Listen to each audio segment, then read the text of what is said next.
সুপ্রিয় দর্শক শ্রোতা, আমরা কাজের ফাঁকে দুপুর টাইমে আসলে কোথায় খাওয়া দাওয়া করি?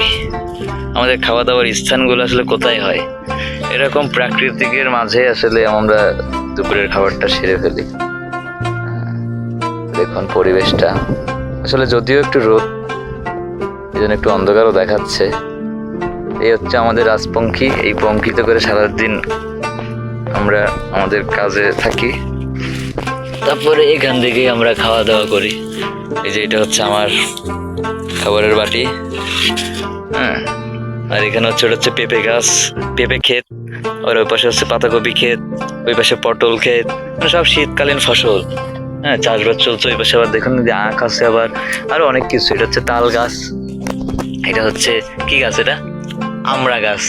মানে দেখুন, মানে সব ধরনের ফসল ফলাদি আছেই। ওই যে কাকতারুয়া দাঁড়ায় আছে অলরেডি ক্ষেতের মধ্যে, হ্যাঁ। ওখানে কাঁচা হলুদ ক্ষেত, এগুলো ওই যে কলা গাছ, মানে সবকিছু আসলে একটা গ্রাম্য পরিবেশ, আসলে আলাদা প্রকার।